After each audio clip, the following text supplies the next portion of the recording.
Ok, pessoal. Bom, certo. Então vamos lá, né? Hoje a gente vai falar um pouquinho aí sobre TGS e sobre SIG. TGS é a ideia de Teoria Geral de Sistemas, né? Criado pelo Bertrand Russell lá na década de 50 para 60.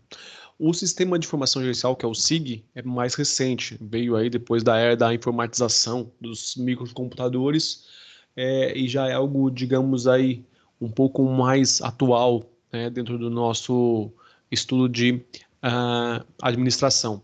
Bom, então vamos lá. O que nós temos que perceber aí como administradores dentro de uma organização? Que a empresa, ela é um sistema, ela tem vários componentes que se interligam e criam aí o que a gente chama de um sistema. Por isso essa, né, preocupação também com visão sistêmica que a gente fala, que é compreender todas as partes e como essas partes se interligam, se interagem, né, no dia a dia da organização aí, para a gente poder entender a ideia de relação de causa e efeito, o que uma coisa impacta na outra, como é que uma coisa reflete na outra, aí, digamos assim. Bom, o TGS, que é a Teoria Geral de Sistemas, então foi criado por um biólogo alemão chamado Ludwig van Bertalanffy, né, entre a década de 50 para 60 aí, as publicações, e ele basicamente determina essa interdependência e a interação entre os elementos de um sistema. Então aquela representação mais clássica que a gente tem aí de sistemas lá, né, que tem entradas, processamento, transformação, saída, em alguns casos que a gente chama de retroalimentação ou feedback, foi justamente definida ou conceituada pelo Bertalanffy. Então ele cria aí essa ideia de teoria geral de sistemas aí na década de 50. Mas fica a minha pergunta para vocês. Então antes disso não existia aí sistemas. Nós só temos sistemas a partir da conceituação do Bertalanffy. O que vocês podem me dizerem sobre isso?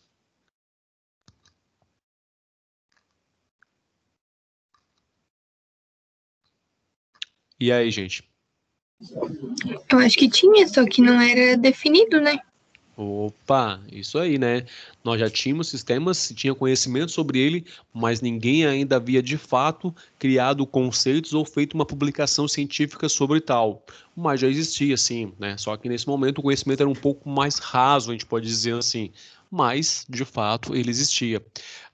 Tanto existia que, né, se a gente pegar aí a nossa história e for analisar um pouquinho, a gente vai ver que o povo, os sumérios, né, que é uma civilização antiga aí, uma das mais antigas conhecidas na questão histórica aí, basicamente criaram sistemas de irrigação, sistema de navegação, calendário, que é um sistema de orientação dos dias aí dos anos. A questão, eles conseguiam fazer plantação de acordo com o calendário lunar também. Eles criaram a ideia de cidades-estados, que é uma questão econômica de gerenciamento de cidades. Tudo isso aí já, né, é caracterizado pelos, ou digamos, ligado aos sumérios, né, foi desenvolvido por eles, e os sumérios também têm a teoria que eles acabaram desenvolvendo as pirâmides, né, tem uma outra teoria que diz que foram os ETs, aí vocês optem pela teoria que vocês querem, né, já que cada um é livre para pensar como queira, né? A questão é que cientificamente aí os dados indicam, né, não conseguem comprovar isso, mas indicam que as pirâmides foram construídas pelos sumérios, né, pelos antigos sumérios aí. Bom, vamos lá, né? Vamos avançar um pouquinho mais. Então, assim, ó, já vejam que desde da civilização mais remota que a gente tem aí, já temos formas de sistemas, né? Sistemas políticos, sistemas de irrigação, de plantação e outros. Então, o sistema já existia há muito tempo. A questão é que o Bertalanffy vai lá e coloca isso numa forma conceitual, numa forma que a gente chama de científica, né? Que todo mundo consiga entender e que realmente tem comprovação, né? Se você quer criar um sistema, precisa que essas partes existam e que elas tenham interação. Bom, a gente vai voltar um pouquinho antes de a gente aprofundar em sistema, a gente vai pegar o primeiro elemento, quando a gente fala em sistema de modo geral, que é um dado, né? Afinal de contas, um dado ele é a unidade mais básica que a gente tem aí quando nós falamos em sistema de informação ou mesmo em informação, né? E ele é qualquer elemento identificado em sua forma bruta que, por si só, não conduz à compreensão de determinado fato. Ou seja, eu tenho lá 10. é um número. Agora, 10 não me diz nada se não tiver maiores informações, se não tiver mais alguma coisa relacionada a ele. Então, o 10, no nosso exemplo, ele é só um dado isolado. Ele não consegue te trazer nenhuma informação. Agora, se a gente pegar esse 10 e ele tiver com uma série de informações relacionadas, dizendo que 10 é o custo de um produto que levou tanto tempo de fabricação, com matéria-prima, tal, aí joia, a gente já tem uma informação. Mas só o 10 em si, ele nada mais é do que um dado. Então, o primeiro passo nosso aqui é fazer essa separação entre o que é dado e o que é informação, né? Então, o que diferencia dado da informação é justamente o conhecimento que a informação acaba proporcionando, né, ao tomador de decisão.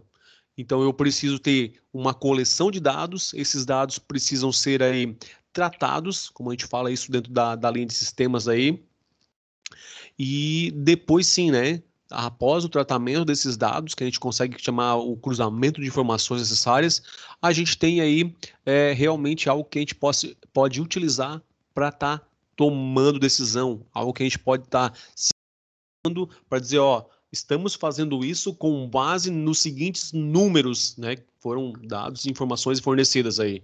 Aí a gente consegue realmente se apropriar disso e pode tomar decisão embasado em informações e não apenas na questão do achômetro. Então, a ideia é como é que a gente transforma dado em conhecimento, né? Então, através basicamente do processamento ou da análise de dados, e a gente faz esse tratamento, ou seja, em banco de dados, seja questão mesmo manual, através de relatórios manuais aí, né? E trabalhos, digamos aí, de rotina administrativa, a gente pode fazer isso manualmente, porém, quando a gente tem isso dentro de um sistema de informação, mas eu não estou falando em si, estou falando só de sistema de informação, não é o gerencial ainda, né? Mas sistemas mais básicos de informação, eu já consigo adiantar alguns processos ou ser mais eficiente para trabalhar e processar esses dados aí para que consigam gerar para nós aí um conhecimento, um embasamento, ou pelo menos informações prévias para que a gente consiga aí tomar a decisão corretamente ou mais apropriadamente, digamos assim.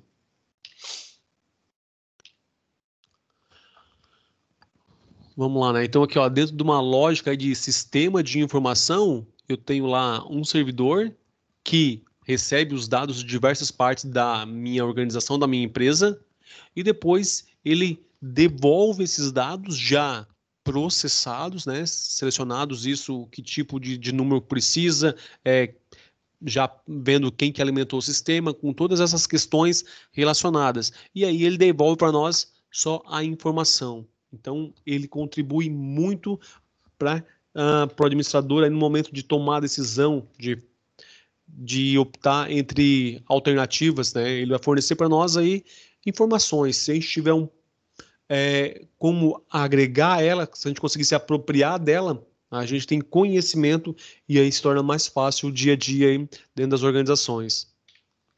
Bom, vamos lá então, né? Quantidade de produção, custo de matéria-prima e número de empregados. Até aqui, nesses 3 itens, a única coisa que a gente tem aí são dados isolados. Para a gente ter aí informação, a gente precisa que aconteça uma transformação, né? Então vamos lá, ó, da quantidade de produção, considerando o número de máquinas, considerando o tempo disponível, nós temos capacidade de produção. Se a gente pegar o custo da matéria-prima, né, e verificar lá quanto que foi gasto para fazer determinados produtos, nós temos o custo de venda do produto. Que aí a gente já tem informações. A mesma coisa com o número de empregados, né? Se eu tenho só número de empregados, é um dado. Agora, se eu tenho isso aí dividido pelo número de material ou de produtos feitos no mês, eu tenho a produtividade por funcionário. Então vejam que já há uma agregação aí de valor, né? Ou seja, eu tenho realmente agora algo que me dá possibilidade de dizer, ó, preciso produzir mais ou menos. Nós estamos indo bem ou não? A gente pode melhorar o nosso preço de venda reduzindo a margem porque o custo está bom? Eu preciso contratar mais pessoas ou eu preciso fazer mais treinamento para que as pessoas consigam produzir mais peças por mês? Então, ele vai nos possibilitar análises e basicamente, né, pessoal? para a gente gerenciar departamentos, para gerenciar um negócio em si. Em última instância, né, a gente sabe que administrar lá é planejar, organizar, dirigir e controlar, mas a gente faz essas funções aí em cima do quê? Em cima dos recursos de uma organização, né? E agora, se a gente parar para analisar um pouquinho mais, a gente entende que não são apenas as 4 funções, mas sim o que você faz ali, o que você decide, basicamente define o que é administração. Se a gente fosse pensar de modo bem, digamos aí, sintético, né? Ou pelo menos genérico, não, desculpa, genérico aí, nós poderíamos dizer que administrar é tomar decisão. Seria um sinônimo, digamos aí, possível dentro dessa lógica aí de simplificar ou generalizar. Porque assim, ó, a gente vai estar sempre decidindo alguma coisa, sempre tomando decisão. E nesses momentos, isso é o reflexo final do nosso processo de gerenciar um departamento, né, ou uma empresa como um todo. Mas é basicamente nos momentos em que você toma a decisão que você está fazendo a gestão do negócio. Agora, da onde se originou os sistemas de informação, então, né? Já que nós falamos em sistema, já deu para entender que ele veio lá do Bertalanffy, que ele já existia antes disso, né? E talvez a primeira civilização que fez uso dele foram os antigos sumérios. Mas como sistema de informação, né, eles são mais recentes. E aí eles vieram da onde, né? Quais foram as inspirações para a gente chegar nesse sistema de informação? Então, os primeiros modelos que nós temos desse sistema de informação, eles foram baseados aí na questão física, né? Em modelos mecânicos que se observavam, máquinas em si, que uma engrenagem encaixava na outra, e aí vocês vão lembrar do Chaplin lá, né? Tempos modernos, onde ele passa nas engrenagens lá. Então, aquele modelo mecânico que várias engrenagens trabalhavam e no final saiu um produto lá, foi a inspiração básica aí para sistemas de informação. Pelo menos foram as primeiras, né? Depois eles acabam evoluindo um pouquinho mais e aí eles começam a observar a questão dos modelos orgânicos, que são inspirados na biologia. Então a gente pega uma célula, pega um sistema vivo, e aí a gente começa a perceber que não são apenas, não é uma coisa estática, né? Ou seja, só uma engrenagem na outra. Ele basicamente ele é um modelo vivo. Ele tem aí ação e reação. Quando você pega uma célula no microscópio lá e acaba observando ela e mexe, ela tem uma reação lá, né? Então, os modelos de semi-informação começaram a ter essa evolução, entender que é como se fosse um organismo vivo. Há esse efeito de quando acontece alguma coisa, uma falha, ele repercute, né? E o sistema em si tem que se ajustar para melhorar isso. Por isso, orgânico. E a última versão que a gente tem aí é a questão de modelos sistêmicos, né? Que é o novo enfoque ou o que a gente mais chama atenção hoje aí dentro dessa área aí, que é aquela questão de entender sistema, tanto quanto a questão mecânica, que realmente em alguns momentos você tem peças, e essas peças podem ser entendidas como pessoas, mas ele não deixa de ser orgânico, porque ele também, se as pessoas que representam as peças, nesse nosso exemplo aí, não estiverem motivadas em si, elas também não vão trabalhar, digamos aí, não vão ter um resultado tão bom assim, ou tão é, de acordo com o que esperado, ou determinado em alguns casos. E esse modelo sistêmico foca muito nessa questão da interdependência, né, que o Bertrand colocou lá atrás lá. Essa interdependência quer dizer que um departamento, por exemplo, depende do outro. E a gente já falou sobre isso também, né? Quando um departamento não vai bem, ele compromete o todo da empresa. Então, se o sistema lá, vamos ver, o sistema de produção, se ele falhar, ou seja, se ele produzir produtos fora da especificação técnica e mandar isso para o cliente, o cliente não vai pagar por isso, vai voltar. E aí, voltou lá, o financeiro vai ter que baixar boleto, vai ter que cancelar a venda fiscal, não vai entrar dinheiro daquela venda ali, então talvez já pode para comprar matéria-prima depois. Então, a interdependência, ou seja, um depende do outro, e aí não há departamento mais ou menos importante, né? Então, essa é a questão do modelo sistêmico. E aqui a gente já entra com uma conceituação aí do Oliveira, né? Que ele fala que sistema é um conjunto de partes interagentes e interdependentes que, conjuntamente, formam um todo unitário com um determinado objetivo e efetuam determinada função. Então, o Oliveira se baseia na ideia do Bertrand Russell lá e agora coloca alguns elementos a mais dentro dessa lógica já de aplicado isso às organizações, né? Ele pensa assim, ó, peraí, vamos lá.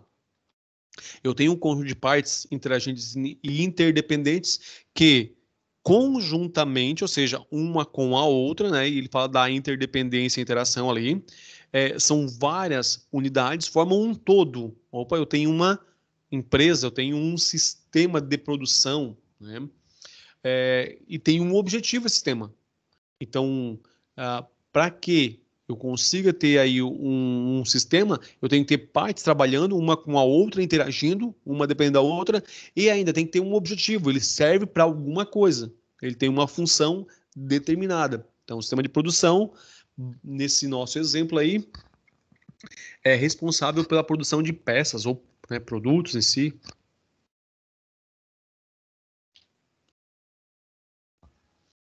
Alguns aspectos básicos quanto a sistema, né? Principalmente quanto a ambiente de sistemas. A gente vai falar um pouquinho mais depois, mais especificadamente ainda. Agora é para a gente ter uma visão um pouco mais abrangente e mais genérica, né? Ele é um conjunto de fatores que não pertencem ao sistema, mas, atentem, né? Qualquer alteração nos fatores externos pode influenciar o sistema. Qualquer alteração nos sistemas pode influenciar os fatores externos. Então, ele há uma interação muito grande do ambiente com o sistema. E depois a gente vai entender essa hierarquia de sistema e esse ambiente de sistema. Agora é só para a gente refletir um pouquinho aí, né? Na verdade, nem refletir, para a gente ir pensando sobre isso e já tendo uma noção que as alterações, tanto no sistema quanto nos fatores externos, um influencia no outro, tá? Aqui a representação do Bertrand Russell, né, onde ele fala ali que eu tenho entradas, tenho processamento e tenho saída. Então, o que acontece? Entra a matéria-prima, acontece a transformação dela, sai o produto acabado. Aí nós temos lá controle e avaliações, por exemplo, o departamento de qualidade, que vai fazer a avaliação desses produtos. Se tiverem ok, eles vão para o cliente, senão eles vão voltar aí para processamento e reprocessamento das peças. Bom, se eles estão ok, eles vão para o cliente e volta em forma de retroalimentação ou feedback o dinheiro desses produtos, né, que vão comprar mais matéria-prima e continuar fazendo com que esse ciclo aconteça. E lá em cima tem o objetivo, né? Qual é o objetivo? Vamos, pelo base do nosso exemplo aqui, a ideia de produção e comercialização de itens aí, né? Bens, produto ou peças. E o ambiente de sistema é tudo que envolve ou onde ele está implantado, colocado, para ficar mais entendível, né? Vamos observar a hierarquia de sistemas, que é o que a gente comenta sobre a questão de classificação. Então, assim, nós vamos sempre partir da lógica que, para entender ou classificar um sistema de acordo com sua hierarquia, eu preciso sempre partir do sistema. Então, partindo do sistema, a gente consegue classificar subsistema e também supersistema. Ah, mas como assim? Então, vamos usar um exemplo, né? Primeiro, vamos definir qual é o sistema que a gente vai estudar. Então, vamos lá. Vamos botar para cá, para baixo, para não ficar atrapalhando aqui o nosso conteúdo. Sistemas. Vamos imaginar que o nosso sistema é uma empresa, então. Ok, então a gente já sabe que nós estamos partindo da empresa para fazer análise dos outros itens, ou seja, do subsistema, que é qual é as partes menores da empresa que trabalham para que ela exista ou para que ela consiga dar conta de alcançar o objetivo dela. E agora eu preciso da ajuda de vocês. Que partes menores seriam essas dentro de uma empresa que fazem com que ela funcione?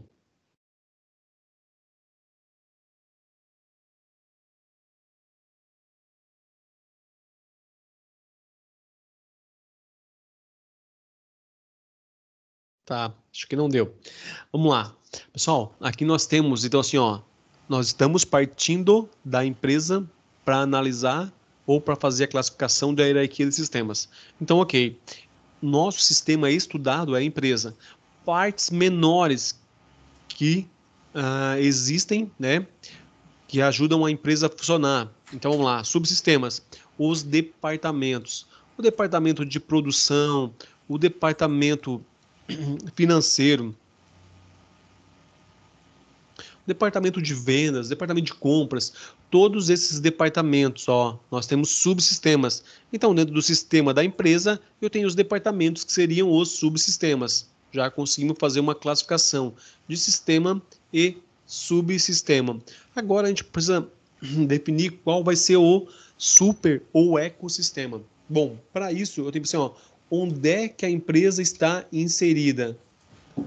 Né? Vamos imaginar assim que é a região de atuação dela. Nós temos uma empresa aí que atende a região catarinense. Então, o nosso super sistema vai ser o estado de Santa Catarina. Vou botar aqui.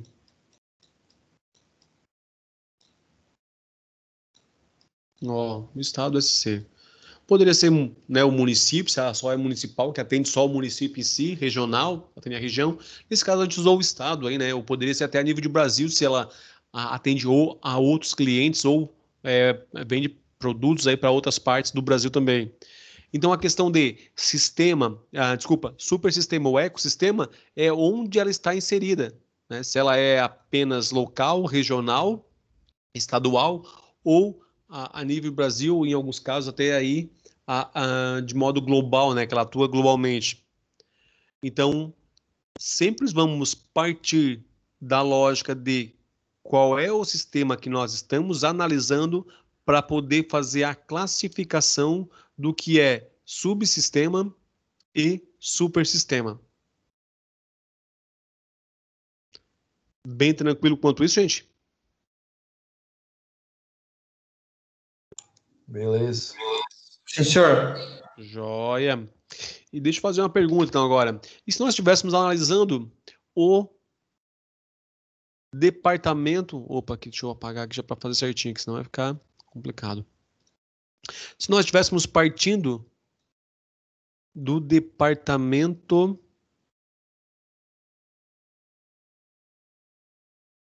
financeiro. Se o departamento financeiro fosse o nosso sistema, o que a gente teria de classificação nesse caso? O que seria o subsistema?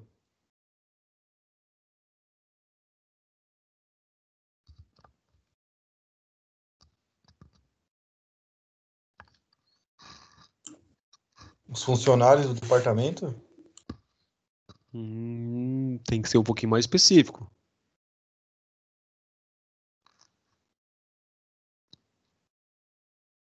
Quais são as partes menores do departamento financeiro? Contas a receber. Opa, isso aí, ó. Então eu poderia entender que eu tenho o departamento de contas a pagar e contas a receber. Ainda poderia ter caixa, tesouraria, né, e outros, né? Mas seria um departamento aí de contas. Opa, alguém falou alguma coisa, gente, aí? Acabei cortando. Não. Então nós temos aí os departamentos ou subdepartamentos, né? Que seriam o subsistema do departamento financeiro. E qual seria o eco ou o super sistema nesse caso, partindo do departamento financeiro como sistema?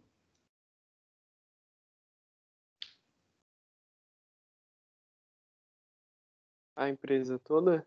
Opa, a empresa, ele está inserido na empresa. Então, nesse caso, o nosso super sistema ou ecossistema vai ser justamente a empresa. Então, pronto, já conseguimos fazer a classificação aí de acordo com a hierarquia de sistemas. Então, pessoal, o que precisa lembrar, né? Vejam que agora nós falamos que os departamentos eram subsistema. Agora, departamento é sistema. Mas que confusão é essa? Não é confusão, gente. Tem que lembrar que para fazer essa classificação hierárquica, nós precisamos sempre partir do sistema que a gente está analisando. Aí você vai determinar o que são as partes menores, que seriam os subsistemas, e aonde ele está inserido, que vai ser o super ou ecossistema. Tranquilo quanto a isso agora? Sim, senhor. Legal. Vamos em frente, então. Aqui nós temos o ambiente do sistema empresarial, né? Quando a gente fala na empresa, ela tem uma relação direta com o seu ambiente externo. E aí tem o mercado com a mão de obra, governo, fornecedores, o sistema financeiro e econômico aí, concorrentes, consumidores, comunidade, tecnologia e sindicatos. Vejam que são variáveis que a gente pode definir como variáveis externas que vão ter interação com a empresa. Então, quando a gente fala em ambiente, nós estamos olhando o ambiente que a empresa está inserido. Ó. Olha só o ambiente dela. Quantas variáveis de ambiente nós temos aqui? Várias. Então, a gente sempre precisa ter em mente aí, quando falar em ambiente desses temas, nós estamos falando de todas as variáveis externas, né, globais, aí, podemos assim, variáveis globais, que têm impacto na organização, que têm interação e que, quando se modificam, acaba causando modificações na organização, na empresa. Tá? Então, isso é ambiente de sistema. Sistemas de informação. Qual é a utilidade, afinal de contas, né, de um sistema de informação? Então, integrar sistemas é a primeira dela. Vamos lá, nós estamos falando em sistemas de informação. Ou seja, nós vamos pegar aí diversos departamentos e fazer uma integração. Mas o que significa isso de fato ou na prática, né? Bom, para entender isso, a gente precisa entender assim, ó, qual é a relação de um departamento com o outro, né? Então, o que um departamento entrega para o outro? Ele fornece informações relativas à produção, ou vamos pegar o contrário, vamos pegar o departamento comercial, por exemplo, que passa informações do que é vendido, que vai passar isso lá para o PPC, né? E a questão lá vai ser feito o planejamento e programação e controle da produção. E automaticamente vai passar a produção. Então, nós já temos aí 3 departamentos, um interagindo com o outro. O departamento de produção, nesse caso, vai estar recebendo informações lá do PPC que vieram do departamento de compras. Então, se nós temos um sistema de informação, isso vai tramitar eletronicamente, vai para uma base de dados, informações gerenciais do cliente, quantidade de produtos em si, vai cair lá no departamento de planejamento, controle da produção, né? Eu falei PPC, desculpa, PCP, tá? Tô falando aí, errei a sigla.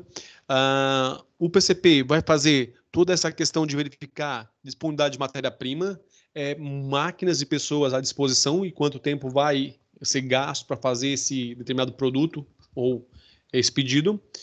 Vai providenciar os recursos necessários, matéria-prima e disponibilizar a máquina, gerar uma ordem de produção e mandar isso lá para o sistema produtivo. Então, se isso for via sistema, nós temos a informação guardada em um servidor da empresa e tramitando eletronicamente de um lado para o outro.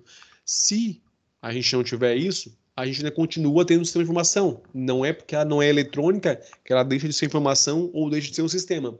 A questão que, quando a gente faz isso fisicamente, nós temos mais trabalho. Nós temos, em alguns casos, retrabalho em duplicidade aí, para que essa informação chegue de modo adequado ao departamento de produção, por exemplo. Talvez, vamos imaginar assim, ó, que não exista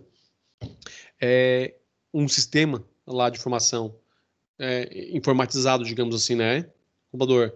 O cara tirou o pedido lá, ele emite lá um pedido, imprime e manda lá, né? Assina, carimba, que é o departamento de compras lá, de vendas, encaminha para o PCP, né? O PCP vai lá, pega, digita as informações e tal, em forma de ordem já, imprime a ordem de produção, vai lá e entrega para o departamento de produção. O departamento de produção vai produzindo e vai registrando nessa OP, que é a ordem de produção, o tempo que foi gasto nesse pedido, a quantidade de material que foi usado, alguns recursos, matéria-prima que foram para casa desperdiçado, né, para aquecer a máquina ou que foram perdidos durante o processo de produção em si, e depois a informação vai ser alimentada novamente lá na base. Não, a gente falou que era um sistema, né, sem base de dados.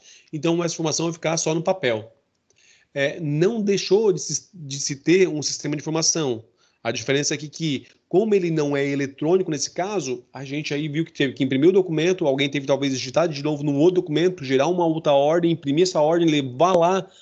Então, todo esse trânsito e retrabalho de informações. Quando a gente tem isso num sistema já eletrônico, nós temos essa integração aí, né, de diversos departamentos de forma mais rápida e eficiente. Desenvolver processos de negócios consistentes. Pessoal, não dá para esquecer aqui nunca a questão do processo em si, né? Nós temos que ter uma preocupação de que o processo esteja funcionando corretamente. Depois a gente pensa em passar isso para um sistema eletrônico. A primeira preocupação é se realmente os processos de negócio estão corretos, tá? E para isso nós vimos na aula passada o fluxograma, né? Que é uma ferramenta que serve para a gente identificar aí como os nossos processos funcionam, quais são as atividades que têm que ser feitas uma depois da outra para gerar um resultado dentro de um processo ou um macroprocesso ainda. Preparar-se para futuras necessidades do negócio. Também é uma outra utilidade dele, né? Conforme a gente vai aumentando a nossa base de informação, mais a gente se prepara para o futuro, porque mais informações para análise a gente tem aí, né? Em tempo real, quando nós temos a possibilidade de ter isso, um sistema de informação eletrônico aí, nós temos informações geralmente em tempo real, né? A gente vê, por exemplo, a pessoa da produção lá tem uma ordem eletrônica, não é mais uma ordem física de papel, né? E ele alimenta o retorno disso no próprio sistema. Então, quando acabou o turno dele lá, ou acabou o pedido, ele vai lá e digita, ó, pedido finalizado tal hora, tanta quantidade produzida, e a gente já tem essa informação na hora, a gente consegue lá no departamento de vendas já está acessando essa informação. Isso serve para quê? Tomar a decisão, né, mais rápida e mais assertiva. O acesso à informação, essa é uma outra questão interessante, né? A preocupação aí a quem vai ter acesso à informação, né? Então, assim, ó, eu não vou ter todas as informações disponíveis para todos ao mesmo tempo, mas eu tenho que me preocupar com quem tem que ter acesso, receber acesso a essa informação. E a questão de economia, né? Sistemas de informações aí bem gerenciados aí acabam repercutindo em economia de tempo, trabalho e muitas vezes aí até papel e outros itens que a gente usa no dia a dia aí. Bom, agora, como é que esse sistema acaba sendo classificado, né, em relação às nossas organizações? Nós antigamente tínhamos aí a questão de sistemas fechados. Hoje, eles são classificados em sistemas abertos, ou seja, há uma interação com o ambiente externo. Então, eu não posso mais me preocupar lá no tempo de sistema fechado, a minha preocupação única e exclusiva era a minha empresa, os meus processos. Se tudo estava ok, já estava pronto, né? Estava bom. Agora não. Agora, com sistemas abertos, nós sofremos influência do meio externo e quando o governo lá lança uma lei, pode prejudicar a minha empresa ou beneficiar. Quando o dólar sobe, por exemplo, isso pode ter impacto na matéria-prima que eu compro e impactar aí talvez de forma negativa, né? Bom, vamos lá. Vamos entender um pouquinho aí sobre o que transforma um sistema em sistema aberto, né? Primeiro, a questão da equifinalidade, ou seja, o entendimento de que a gente pode chegar a um resultado de várias formas diferentes, a um mesmo resultado de formas diferentes. Vamos tentar usar matemática para explicar isso, né? Por exemplo, para a gente chegar ao número 5, por exemplo, a gente pode somar 3 mais 2, pode pegar 7 menos 2, pode somar aí 4 mais 1, ou seja, eu posso chegar a esse mesmo resultado, que no nosso caso do exemplo é o número 5, de inúmeras diferentes formas aí para chegar a esse resultado. Na empresa, a mesma coisa, né? A interação dela com o ambiente aí. Ela pode fazer diversas atividades de formas diferentes, mas o resultado é um só, né? Então, de que forma que ela alcança o resultado? Pode ser por vários caminhos diferentes. Isso é equifinalidade. Entropia negativa, tá? Aqui algo que talvez seja realmente novo para vocês, né? A entropia negativa, ela é um processo aí que define que todo organismo ele tende a deteriorização, desgaste, desorganização e, por consequência, a morte.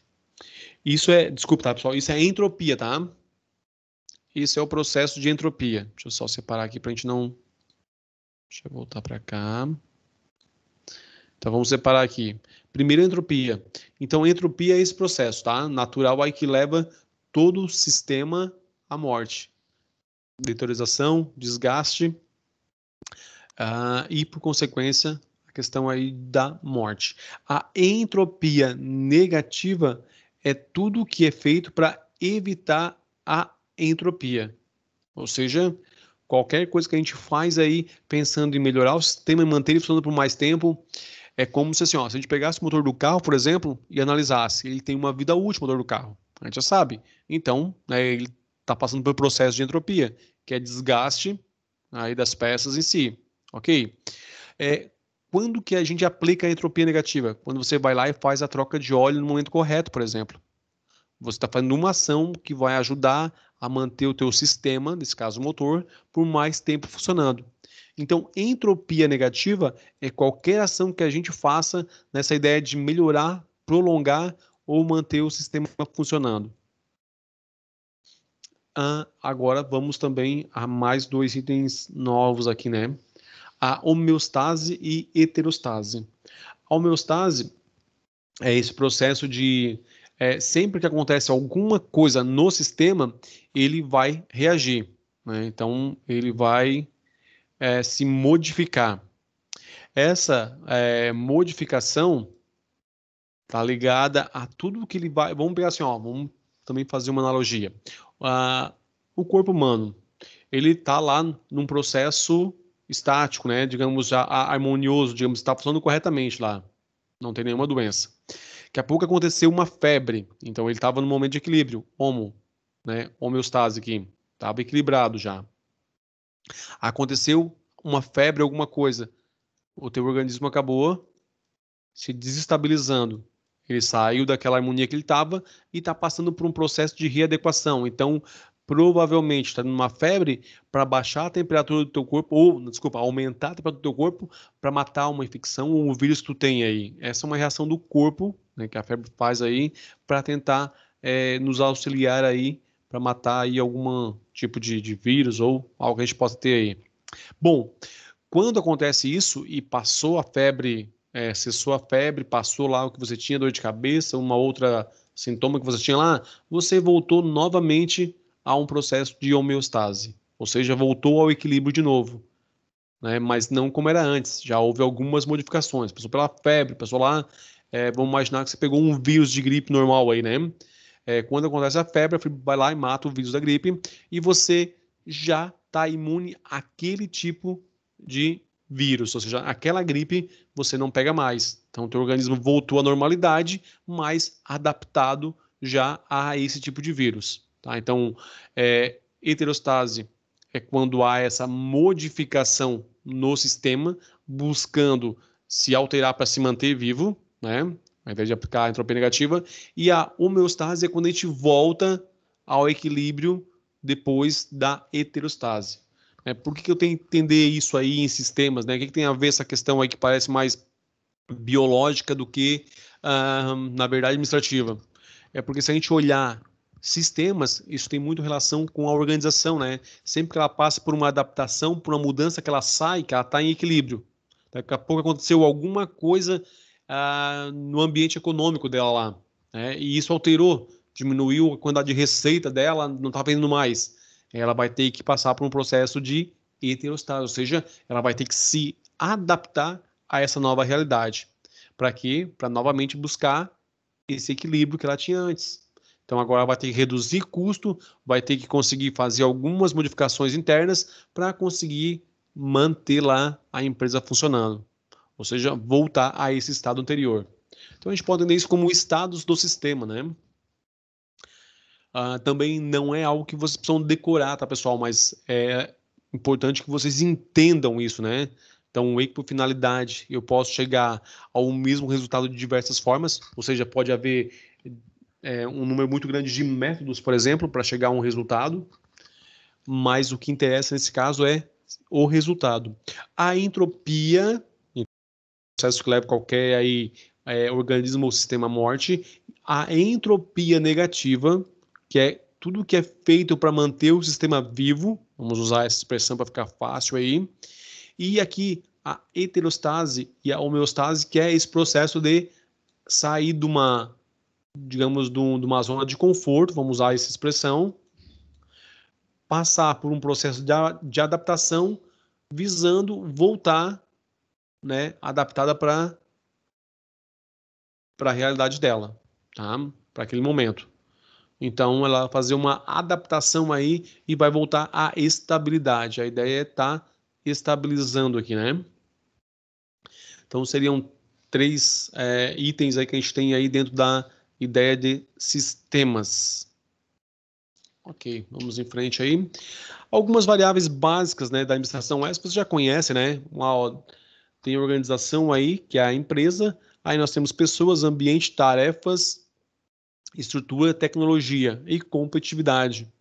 Ou seja, eu preciso conhecer essas variáveis para poder fazer um gerenciamento, para fazer a gestão de uma empresa ou ainda de um departamento que seja. Mas é necessário que a gente tenha conhecimento sobre estas variáveis e como que elas refletem, como que elas acontecem, o que elas causam quando se alteram no dia a dia na gestão aí.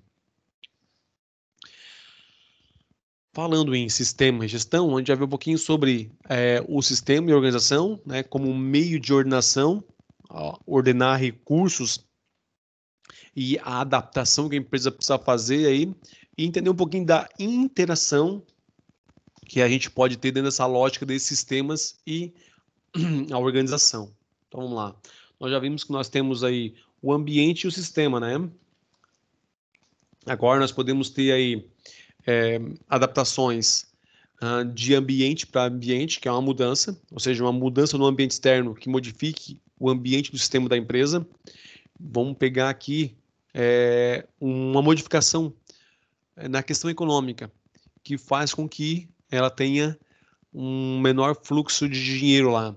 Isso vai fazer o quê? Que talvez ela tenha que demitir pessoas, talvez ela tenha que arrumar um outro item para produzir, aumentar o mix de produtos para apresentar, ou seja, ela vai ter que adaptar todo o ambiente dela, como organização como um todo agora, para poder sobreviver ou se adaptar a essa realidade. Então, uma mudança no ambiente externo causou uma mudança no ambiente interno da organização. Eu posso ter uma mudança de ambiente para sistema, né, onde o ambiente modifica o sistema. Quando uma mudança no ambiente provoca modificações, por exemplo, na estrutura organizacional. Então, daqui a pouco lá veio uma legislação, como foi o caso do Covid agora, dizendo que só pode trabalhar 50% do tempo. E aí o que tem que fazer? Pegar lá, talvez seja necessário demitir algumas pessoas, talvez seja necessário criar novos departamentos ou excluir alguns que já existem, né? Desestruturar algumas partes. Precisa mexer na estrutura organizacional. Então a gente está mexendo dentro do sistema da organização, mas foi uma variável externa que fez isso. Uma modificação do sistema para o ambiente, quando há alterações no sistema comercial, por exemplo, que impactam na diminuição da competitividade, né? Vamos lá, o departamento comercial aumentou o preço de venda. Isso fez o quê? Com que o ambiente externo, onde estavam lá os clientes, os consumidores, acabassem não comprando mais ou diminuindo a quantidade de compras. Isso acaba impactando na organização. Quando nós temos aí uma adaptação, né, ou mudanças de sistema para sistema. Por exemplo, quando o departamento de produção acaba se adequando a uma mudança nos critérios estabelecidos pelo sistema de qualidade. Daqui a pouco o sistema de qualidade foi lá e disse, não, esse item aqui não pode mais ter esse tamanho, tem que ter só X por Y. O que acontece? O departamento de produção vai ter que fazer uma adaptação, né, ao produto, à máquina em si, né, regular isso, para que aconteça que os produtos saiam dentro desse critério de especificação. Vamos em frente aqui. Agora, partindo para essa lógica, né, de sistemas, já pensando ele como um sistema gerencial. E o que é gerencial, né? Basicamente, é um processo administrativo onde nós temos lá o que, ó, planejar, organizar, dirigir e controlar, ou seja, né, as nossas funções básicas, voltado para os resultados. Ou seja, nós vamos estar tomando decisões dentro da área da empresa. E aí, quando a gente pensa em sistemas voltados para processos administrativos, nós temos aí sistemas gerenciais. Então, um SIG, Sistema de Informação Gerencial. Ou, em alguns casos, também vamos ver, né, Sistema Gerencial de Informação. A sequência, nesse caso, também não altera aí o nosso conceito, tá? Aí nós temos um esquema aqui mostrando como é que acontece a interação entre os nossos processos e a questão de informação e processo decisório. Então, nós temos lá a fonte interna e externa, que é o nosso ambiente interno e externo. Vão ser feito aí uma separação das informações que são relevantes, ou seja, não é toda variável externa, por exemplo, que vai impactar na minha organização, que vai ser relevante. Vamos imaginar que os produtos que você compra são todos utilizem matéria-prima interna. Então, o dólar subindo ou não nesse caso, não vai ter mudança para a tua organização. Então, você não precisa avaliar a variável dólar, né, como um item para tomar decisão. Então, nesse caso, eu não vou classificar ela, nem vou observar essa variável. Bom, mas eu vou separar aquelas que são relevantes. Talvez a gente esteja observando aí que uma variável é a questão da economia, né? Um item, as pessoas estão comprando mais aí, o pessoal está com mais poder aquisitivo. Isso é importante para minha empresa? Opa, então eu vou separar essa informação. Ela vai servir o quê? Para quem vai tomar a decisão, né? Então, o que acontece? As pessoas estão comprando mais. Então vamos aproveitar e fazer investimento aí em marketing para divulgar mais os nossos produtos. Vamos aumentar a produção, né? Vamos pensar em todas as ações que podem ser feitas com base nessa variável que foi analisada. E a gente vai avaliar os efeitos sobre o ambiente externo, né? E também dentro da empresa aí.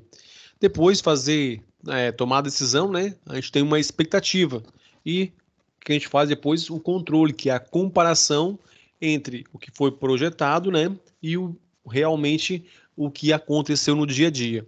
E aí, quando precisa, né, que esses padrões não estejam ok, ou seja, eu planejei uma coisa e o resultado é outro, vamos lá, a gente investiu em marketing e esperando que as vendas crescessem lá em 10%.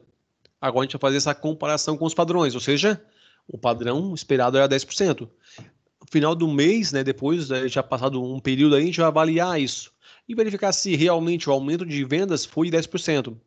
Se foi, legal, joia, né? Seguimos aí e vamos em frente. Se não foi, a gente precisa rever aí, né, uma ação corretiva. Por exemplo, precisa mais investimento, o que está acontecendo? E isso também vai, claro que se necessário entender esse desvio aí, né, em relação aos valores comparados, né? Se for, por exemplo, esperava 10, alcançou 9, talvez pequenas ações aí já resolvam esse problema.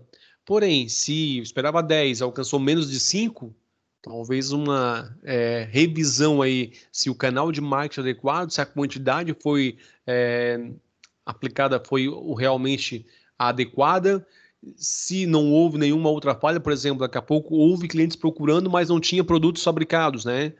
Aí não aumentou a produção. Então, por algum motivo aconteceu lá. Mas a questão é entender, né, dentro dessa comparação de padrões, o que houve aí entre o que foi planejado e o que realmente foi realizado. E aí as correções quando necessárias.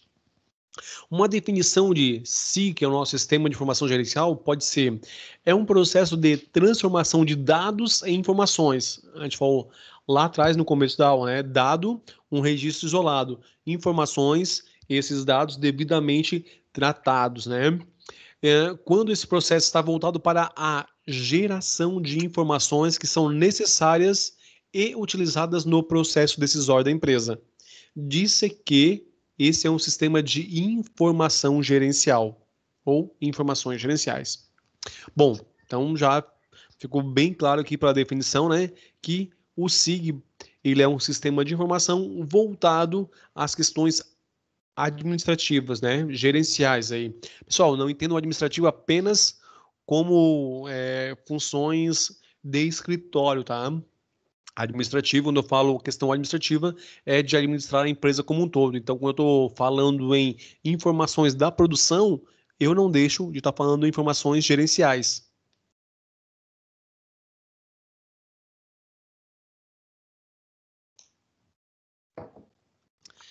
O SIG abrange os 3 níveis da organização: estratégico, tático e operacional.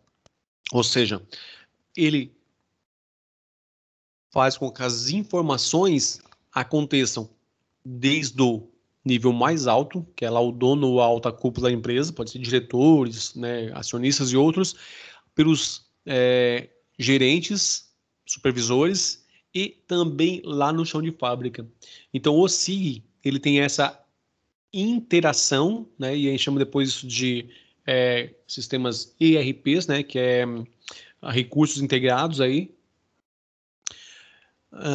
que eu consigo ter uma informação e essa informação vai estar disponível para as pessoas que precisam acessar e que devam acessar em qualquer nível da organização. Aí só o cuidado de ter a informação certa para cada nível. Mas eu tenho uma informação que vai alimentar o sistema e que vai servir para todos os outros aí. Técnicas, né, que auxiliam aí na questão de implantação de sistemas de informação gerencial. A técnica mais utilizada pelo analista de OSM para facilitar a elaboração nas empresas tem sido a de análise estruturada. Bom, pessoal, análise estruturada é conhecer um modelo lógico, né? Depois representar isso graficamente. Então, eu tenho que conhecer a estrutura da empresa, conhecer os processos por onde passam as informações. Se você analisar um processo, ele vai ter algumas atividades físicas, mas o que ele é mais interessante, a observação dele, né, é justamente como o fluxo de informação que passa por ali. Então, tirando a parte física que é feita, o resto é informação pura e simplesmente. Eu preciso passar lá pela produção, ok? Mas saiu da produção, tu pegou lá a quantidade que foi produzida, né? E o produto está pronto e essa informação segue para o outro lado. O produto continua lá e vai para o cliente, mas a informação é que vai fluir por diversos canais, diversos departamentos. Então, é sempre interessante ter esse entendimento, né, da análise estruturada, a qual permite que usuários e analistas de sistemas encontrem uma solução clara e única para o sistema, de modo que isso transmita as reais necessidades dos usuários. O que é isso? Se nós não tivermos processos aí bem elaborados, né, bem compreendidos, nós vamos ter um sistema aí que vai representar uma falha que a gente não observou antes, talvez. E agora, como ela está automatizada, vai aparecer em grande volume e a gente consiga ver, né? Consiga observar isso. Ainda falando em técnicas, na questão do SIG aí, nós temos aí a questão da observância dos fatores externos, e aí nós temos lá todos aqueles itens que foram comentados. Temos a questão do fluxo de informação, né, que a gente precisa se preocupar para onde que vai, quem que tem que ter acesso. A questão dos processos, pessoal, a gente sempre vai bater nisso, porque assim, olha aqui, vamos imaginar que a gente tem um processo que não foi feito nenhum tipo de análise nele como processo mesmo, para verificar se estava certinho, se tinha alguma coisa que precisava ou não, e ele estava errado. Quando você colocou isso num sistema de informação, o que a gente fez? A gente acabou informatizando um erro. E aí, né, um erro informatizado vai, né, como ele está automatizado, nosso processo agora vai gerar mais erros ainda. Então, a ideia é compreender o processo, analisar e verificar se o processo de negócio, primeiramente, está adequado àquela situação. Depois que a gente já identificou isso, aí sim a gente parte para a questão de sistemas, sistema de informação aí. E o banco de informações, né? Um banco de dados que a gente fala aí, onde vão ser guardadas as informações, como é que elas vão ser. Primeiro, vamos entender o que é um banco de dados, né? Um banco de informações aí. O banco de dados, ele é nada mais do que um espaço, hoje a gente pode falar em virtual até, né? Físico ou virtual, que a gente fala muito na nuvem hoje. Vocês provavelmente já estão ouvindo essa expressão aí, né? Que as empresas estão guardando os dados nas nuvens hoje. O que é isso, né? Um banco de dados que não está na empresa.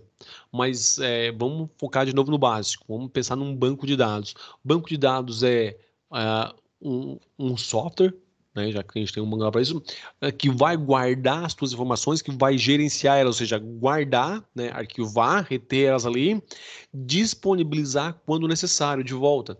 Então, ela guarda, retém, arquiva ali e devolve quando precisa. Essa é a lógica de um banco de dados. E aí ele pode ser físico, quando, por exemplo, papel em um arquivo. De certa forma, é um banco de informação, é um banco de dados, né? Mas o mais lógico para isso é quando ele é no computador, né? Que daí eu tenho acesso rápido e fácil. E aí a gente pode pensar nessa ideia de banco de dados nas nuvens aí, o Gold Computer, né? Que é computação em nuvens aí, que permite que a gente não precisa mais ter um servidor na empresa, não precisa ter uma máquina dedicada para isso. Você pode guardar isso em um ambiente remoto aí, né? Vai ter uma outra empresa em algum lugar do mundo que vai guardar para ti essa informação, talvez em 4, 5, 6 servidores diferentes, cada uma parte, um local aí. Isso não importa. A questão é, quando a gente fala no banco virtual, é porque ele não está na empresa. Bom, vamos lá. Nós precisamos saber que há uma grande interação entre os sistemas de informação gerencial com o processo decisório. Qual é essa interligação aí, interação? Bom, o sistema de informação ele vai nos informar, né, ou deveria aí, fazer uma filtragem, um processamento das informações que vão ser úteis para a gente estar tomando decisão, né? Isso vai contribuir para que a gente tenha um sistema mais eficiente e um processo mais adequado na hora de tomar a decisão. E aí nós temos, né, a forma como a informação pode ou deve ser aí utilizada ou até apresentada, né? Então eu tenho talvez relatórios, tem a questão de acesso, o tipo como ela está montada lá, se é um relatório simples, se vai ser o que a gente chama de dashboard, né? Através de indicadores aí que vão ser mais visuais, a questão da forma de apresentação, mas o principal né, ela tem que servir para o básico nosso, porque é para auxiliar na tomada de decisão. A informática é uma inovação tecnológica que permite o armazenamento, o tratamento da informação. E aquilo que a gente comentou, né? O arquivamento e depois a devolução aí dessa informação para as pessoas que precisam dela. As empresas têm tratado a informação como um recurso vital. E, na verdade, ela é, né? A parte, se você não tiver, você pode produzir bem, vender bem lá, mas se o teu processo de comunicação falhar ali da informação de um lado para da organização, aos poucos aí isso vai prejudicar a organização como um todo, seja na questão de produtividade, lucratividade ou ainda em questões mais estratégicas da empresa. Para o processamento da informação, são necessários recursos tecnológicos e humanos, novas formas de coordenação e controle. Então, não dá para pensar com o volume de informação que nós temos hoje, continuar usando aí papel, né? A gente ainda, em alguns casos, ainda não conseguiu escapar dessa situação, por questões, algumas vezes o investimento ainda é alto ainda, mas é um próximo passo necessário para as organizações se livrar da questão do papel. A questão agora tudo está partindo para o virtual. Então, nós temos que ter acesso a documentos mais fáceis, acesso à informação mais fácil, e a gente tem que modificar aí como a gente organiza, controla e coordena todas as informações e esses documentos, né? E aqui nós temos o modelo proposto dentro da ideia de sistema de informação, né?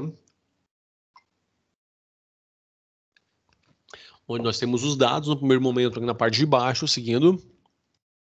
Esses dados recebem um tratamento, ou seja, são arquivados lá no servidor, lá eles são tratados, né? Vamos entender esse tratamento, que já foi falado algumas vezes a palavra tratamento e, né, sinceramente não é obrigatório do conhecimento de todos, né? O tratamento de dados é o seguinte, lá a produção informou lá que foram feitos 50 produtos de um determinado item. Isso aqui é um dado, né? Cruzando com as informações do pedido tal que foi oferecido por vendas, com o prazo de entrega, que também está lá com vendas, né? Jamais, ainda, incluindo ainda nesse item aí, algo a mais, que é, por exemplo, os custos. Aí nós conseguimos ter um relatório de produtos, né, ou preço de custo dos produtos para aquele determinado cliente. Então, eu já tenho um tratamento de dados. Mas vejam que uma um dado, que era os 50 produtos fabricados, veio de um lado, os dados de custo, talvez foram alimentados durante o processo de produção, ainda antes de saber o total, a relação do pedido e do cliente, né, com prazo e outros lá, veio de vendas, e aí todas as informações foram para a base de dados, foram tratados, ou seja, foram feito o cruzamento dessas informações de um modo adequado para que eu tivesse lá um relatório depois que me possibilitasse tomar decisão e verificar, olha, esse preço de venda que a gente está fazendo para esse cliente agora não é mais possível, porque a matéria-prima que ele utiliza subiu, o tempo de produção para fazer isso também aumentou, então nós precisamos aumentar o preço de venda para esse cliente. Eu usei dados que vieram de diversas partes da minha organização, da minha empresa, foi feito o tratamento, o processamento de informações, saiu lá um relatório que serviu para a gente tomar uma decisão, né? Ou seja, uma ação, que era o quê? Aumentar o preço de venda para aquele determinado item ou para aquele cliente em si. Vamos em frente. Teoria de sistemas, né? Nós já vimos que ela veio lá na década de 50 com o Bertalanff, né? Hoje a gente fala na ênfase em tecnologia. Nós temos aí sistemas abertos e fechados. Opa, vamos lá. Agora, vamos abrir um parênteses. Nós tínhamos, né, sistemas fechados, hoje nós temos sistemas abertos. Não é que não exista mais sistema fechado, mas dentro das nossas estudos de administração, das nossas teorias, nós estamos agora com sistemas abertos, né? E talvez, em algum caso muito específico, tu possa encontrar um caso de um sistema fechado aí dentro de uma organização ou em uma determinada organização, mas isso é muito raro. Por quê, né? Vamos lá. Aqui são as cartas do sistema, né? Nós também já falamos sobre ela, foi lá feito o gráfico lá que o Bertalanff montou, onde nós temos entradas, a transformação, a questão dos produtos usados, a entropia, que é o processo de desgaste natural do sistema. Não estou falando de entropia negativa ainda, né? A entropia negativa entra agora, ó, na homeostase, que é a ideia de fazer ações para amenizar ou mitigar essa questão da entropia, a retroalimentação, que é o feedback, e o entendimento aí de sistema e as suas classificações, decomposição, né? Seja ele do supersistema para sistema e do sistema para subsistema. Mas vamos voltar aqui nessa questãozinha, sistemas abertos e fechados. Ó, vocês estudaram as teorias administrativas, né? Ou abordagem, sabem que é um outro nome usado para os estudos administrativos aí das teorias. E nós começamos com a teoria científica, depois teoria clássica, a da burocracia, relações humanas, e até aí, nessa época, nós ainda tínhamos o entendimento das organizações como sistemas fechados, ou seja, a preocupação era apenas com os processos internos, né? Não tinha uma preocupação tão grande ainda assim, ou não tinha essa visão de que as variáveis externas do ambiente acabam impactando na organização. Aí, na evolução aí da nossa linha temporal, nós temos sistemas abertos, onde é a teoria neoclássica, a teoria estruturalista, a comportamental, a newtoniana e ainda a teoria de sistemas ou a cibernética. Então aqui nós já temos um avanço na forma de pensar, tá? De pensar e de observar e estudar o comportamento da organização como sistema que interage com o meio externo. Quais são os benefícios quando se pensa em implantar um sistema de informação gerencial? Bom, a ideia é, eu espero que ele reduza o custo, que ele aumente a receita, melhore a tomada de decisão, melhore os serviços aí que entrega ao cliente e à população, melhorar a imagem da organização. Bom, você espera vários e vários benefícios. A questão é, né, que não... A ideia, o que a gente espera quando implanta o SIG são coisas positivas. A questão é observar se algum item do SIG vai estar representando ou resultando aí em questão que não é o desejado, né? Talvez o retorno financeiro talvez não seja observado no primeiro momento, ou talvez a questão da imagem não chegue no primeiro momento a ser pagado no cliente. Então tudo isso é para ser observado. E se quer vários benefícios, mas Tem algum que é mais importante, né? Quando a gente analisa a questão assim, ó, imagem, redução de custo, qual é o melhor, né? Ou qual é o mais importante? A questão necessariamente não é, entender qual é o mais importante, mas qual é possível alcançar naquele momento aplicando aí o nosso sistema de informação gerencial, né? Então nós vamos ter modificações, vamos ter a questão aí do risco, né? É uma variável que a gente tem que levar em conta, porque é um projeto novo, talvez não se tenha nada ainda, e a gente não sabe realmente o resultado. Mas, com certeza, se espera alguns resultados benéficos. E aí a questão é, né?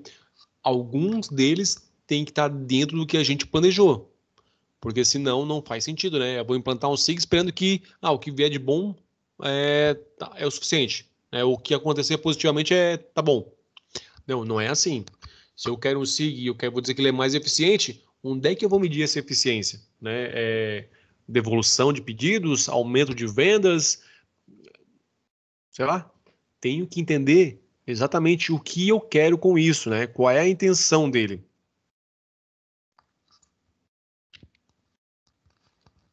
Outra coisa, né? Ele afinal de contas, o SIG, né? Um fim ou um meio? Na verdade, ele é um meio através do qual, né, uma ferramenta, pelo meio do qual a gente consegue aí alguns benefícios, como está ali atrás. A ideia é que o SIG sozinho não resolve nada. Ele vai ajudar aí a melhorar projetos, facilitar alguns trabalhos, a dar mais informações para uma decisão, mas, né, eu tenho que entender que é o uso dele que vai trazer benefícios ou que vai conseguir aí gerar, alcançar objetivos que a gente espera aí. Não só o SIG, mas a aplicação correta dele, né? Ou seja, criou-se um sistema de informação gerencial, tem as pessoas alimentando esse sistema, ele está gerando os relatórios de acordo com o esperado ou especificado, e aí a gente consegue observar alguns benefícios. Mas não é o sistema em si, né? Comprei o sistema pronto. Não, isso não resolve nada, né? Pode ser o melhor sistema de informação gerencial, porque hoje a gente tem vários na internet aí, para você usar, alguns software para instalar em máquinas, outros para a gente usar de forma acesso à internet aí né, e utiliza o sistema, como a gente chama aí, sistemas web.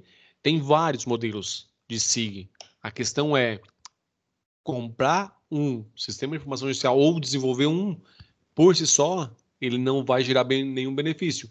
A questão é a aplicação dele, né? E aí, ó, com propósitos bem definidos, é que vai trazer retorno esperado. Tá? Então, preocupação. Comprou um produto, um sistema lá, vamos imaginar aí um dos melhores que a gente tem no mercado hoje aí, e colocou lá. Só isso não adianta, né? Eu tenho que ter treinamento, eu tenho que ter as pessoas envolvidas no processo para que realmente a gente consiga utilizar ele e aí gerar os benefícios esperados. O SIG é um sistema projetado para oferecer informações seguras aos executivos para suas tomadas de decisões sólidas, resultando na concretização dos objetivos previamente estabelecidos. Então, se não estabeleceu nenhum objetivo lá atrás, a gente pode estar trabalhando e não vai alcançar o objetivo desejado nunca, porque não sabia qual era o objetivo desejado que se queria alcançar. Então, o primeiro passo é justamente saber o que a gente quer com isso, né? O que a gente quer alcançar. Ele também não deve ser entendido como um modismo, né? Todo mundo hoje comprando ou utilizando o sistema de informação gerencial. Vamos pegar um também e aplicar aqui na nossa empresa? Claro que geralmente a ideia é sempre muito bem-vinda, porque vai, de alguma forma, ele deve contribuir. A questão é que às vezes a relação custo-benefício pode deixar a desejar, né? Ou se não se sabe o que se quer com ele, né? Só está se implantando por realmente, eu estou copiando porque o colega lá também fez lá e todo mundo está falando isso hoje. Vamos botar. Aí ele talvez não traga tantos resultados quanto aqueles onde ele é planejado e ele é bem executado aí para dar conta de trazer ou apresentar os objetivos, né? Ações para os momentos de crise. Podemos dizer que ao longo da existência da empresa pode ou vai se passar por várias crises, tendo como causas internas ou externas. Aí a gente volta à nossa análise de ambiente, né? Quais são as variáveis que a gente tem aí externamente e internamente?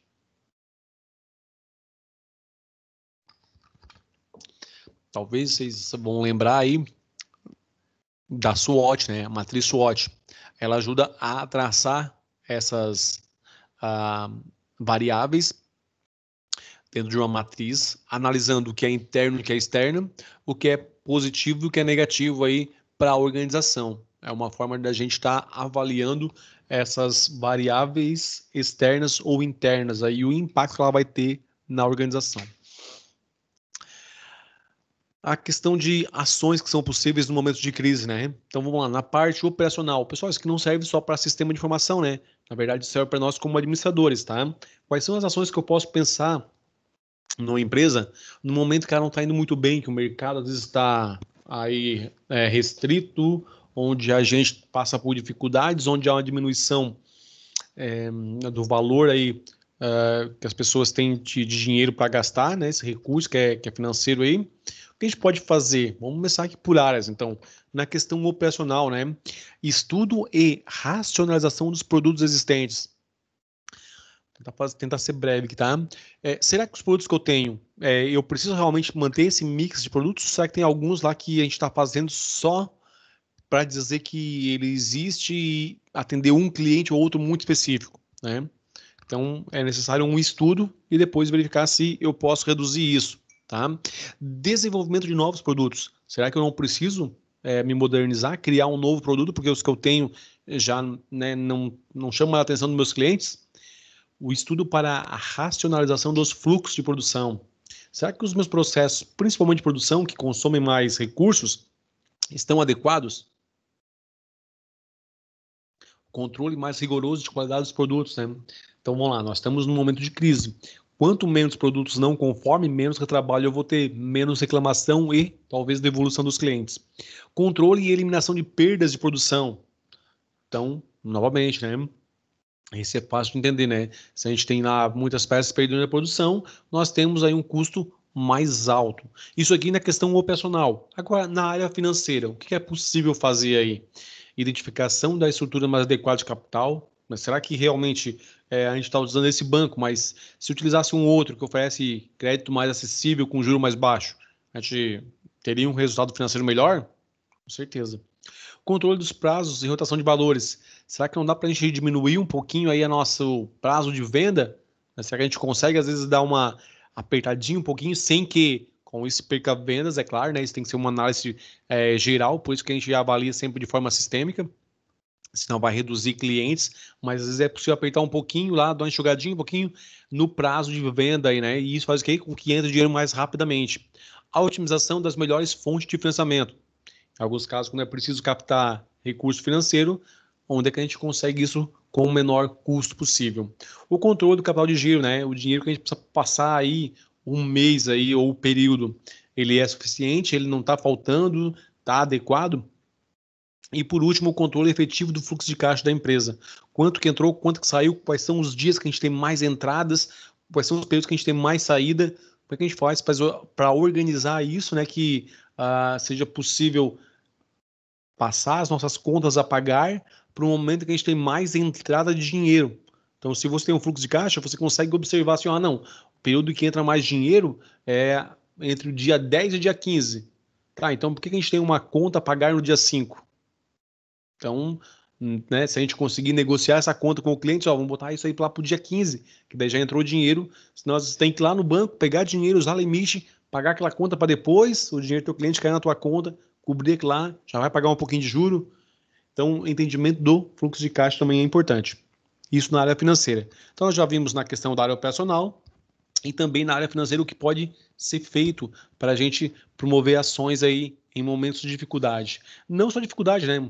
É interessante que a gente faça isso a qualquer momento, mas principalmente nos de dificuldade, porque são os momentos que a gente vai conseguir melhores resultados, porque o momento em si não é tão positivo assim, né? E aí qualquer melhoria já representa um ganho significativo.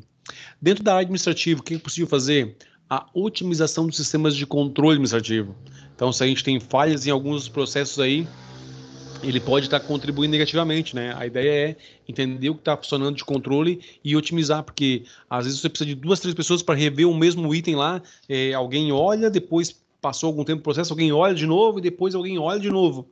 É uma forma de controle? mas talvez você esteja gastando muito com isso. Tem que ter uma forma melhor de fazer isso, né? Otimizada. A otimização do sistema contábil e orçamentário. Se aplica a mesma lógica da otimização, só que agora para a questão aí, né, de DRE, do balanço e dos orçamentos que a gente precisa aí para passar o ano aí, né?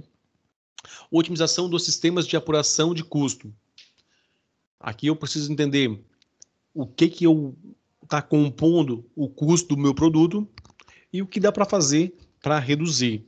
Se o maior gasto talvez seja tempo, a gente pode pensar aí em rever, fazer uma capacitação, promovendo aí um novo método de produção que seja aí mais rápido do que o anterior.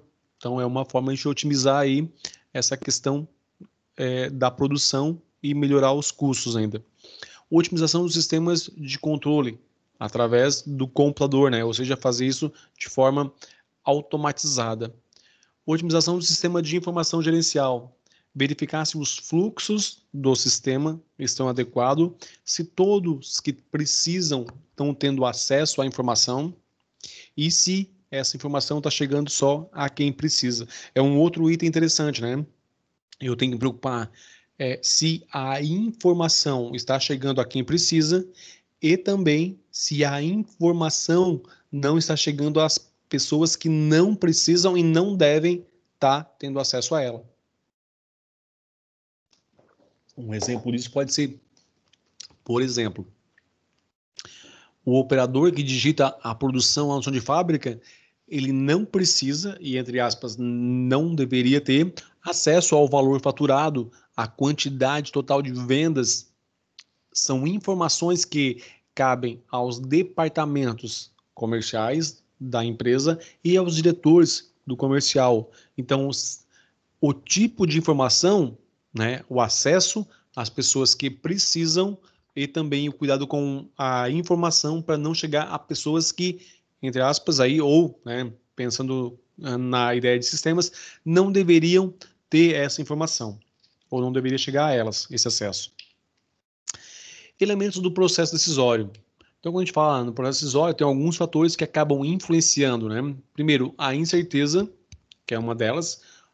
Quando você vai tomar uma decisão e é algo totalmente novo, a pessoa que faz isso, ela não sabe qual é a saída, ou seja, qual é o resultado. Por mais que a gente tenha algumas possibilidades de aplicação de uma solução para um problema, mas você não sabe o resultado, porque é algo totalmente novo. Tá? Recursos do tomador de decisão. O cara que vai tomar a decisão, se ele tem experiência, se ele tem conhecimento técnico da área, se é algo que ele talvez já passou por isso ou não, tudo isso aí também acaba influenciando. E aí nós temos alguns outros itens, né, ligados a esses dois. A complexibilidade evolutiva do mundo moderno. Isso é indiscutível que o mundo se alterou bastante e que as mudanças são cada vez mais rápidas, né, e dinâmicas. Então, isso torna o processo mais complexo para a gente entender o que anda acontecendo no dia a dia aí e de forma cada vez mais rápida. Redução do tempo disponível para tomar decisão. Uma coisa é quando você tem tempo para pensar, estudar, analisar com calma a situação. Outra é quando você precisa decidir de bate-pronto. Aconteceu, tem que resolver agora, porque a gente não tem mais tempo. Tem que ser resolvido agora. E aí você vai usar o conhecimento que você tem e as possibilidades que tem naquele momento. A velocidade das comunicações é uma outra coisa que, se a informação chega para ti atrasado, ou para o tomador de decisão chega atrasado, já não vai contribuir para ele estar embasado na hora de escolher uma alternativa. Então, o sistema de informação gerencial, o SIG, ele permite que a informação que está arquivada no banco de dados chegue rapidamente ao tomador de decisões. Melhoramento nos processos de informações e com expectativa de resultados a curto prazo. A lógica é que quando você implantou o SIG, alguns benefícios já foram elencados, né? Já tem lá. A princípio, ninguém vai montar um sistema sem esperar alguns resultados ou definir alguns objetivos. Entre eles, o que se espera é justamente isso, né?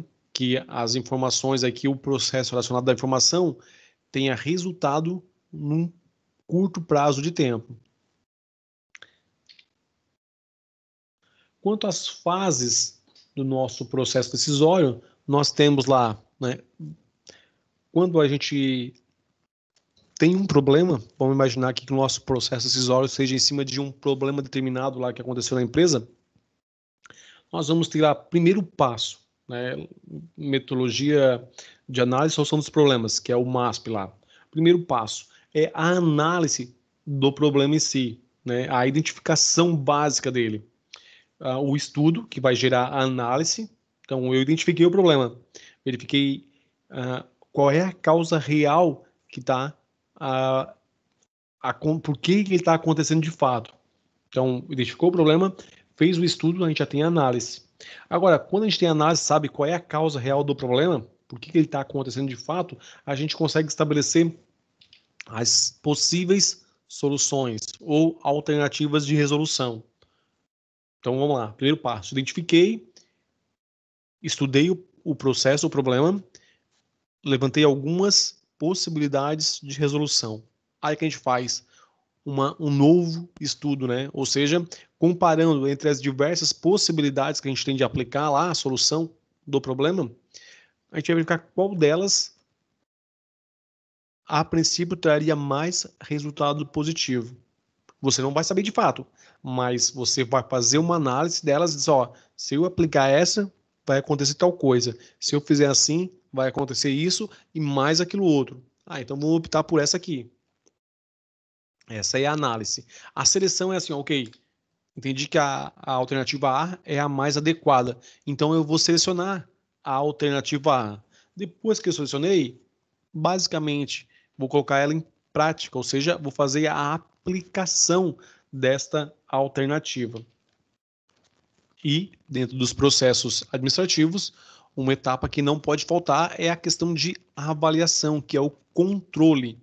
Ou seja, você tinha, vamos usar como hipótese aí, duas alternativas, a alternativa A e B, para solucionar determinado problema aí. Você optou pela alternativa A. Agora, depois de aplicado, você vai verificar se realmente a alternativa A trouxe os benefícios esperados, conseguiu resolver o problema e está dentro do que era esperado, adequado aí, né, na aplicação dessa situação, dessa alternativa para esse problema. Classificação das decisões. Quando a gente fala em decisão, nós temos decisões programadas e decisões não programadas. Eu vou deixar as duas aqui, né, para ficar claro. E o primeiro passo é o seguinte, gente, ó, quando nós falamos em decisões programadas e não programadas, eu tenho que entender que esse programadas aí não é relacionado a um cronograma, a um prazo, a uma questão pré-agendada. Não é isso, tá?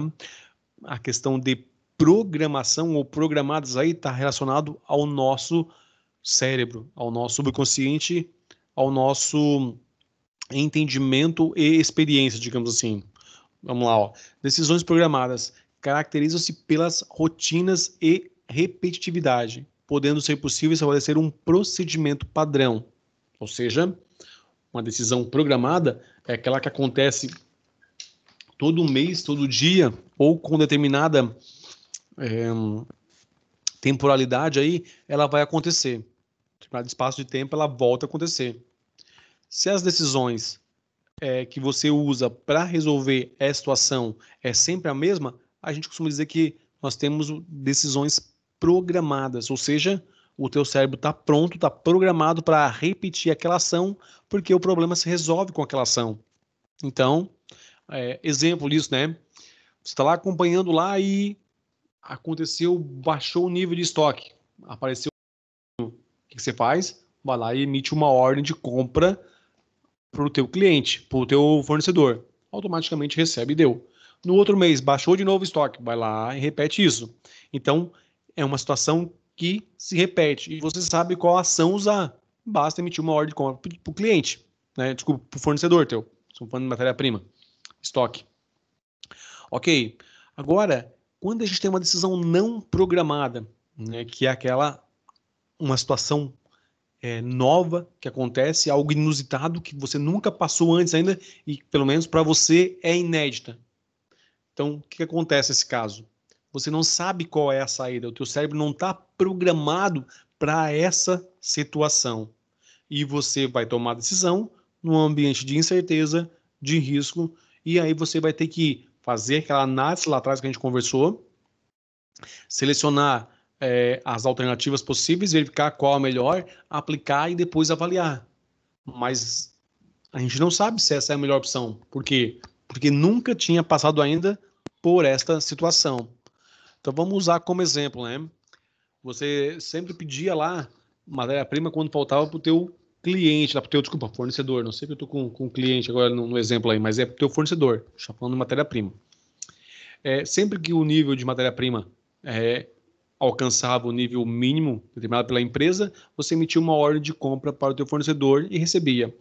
Porém, num desses decisões aí, você emitiu a ordem de compra para o teu fornecedor e ele já te mandou um e-mail dizendo que, por um motivo de força maior, esse mês ele não está trabalhando e não vai conseguir te atender. E agora?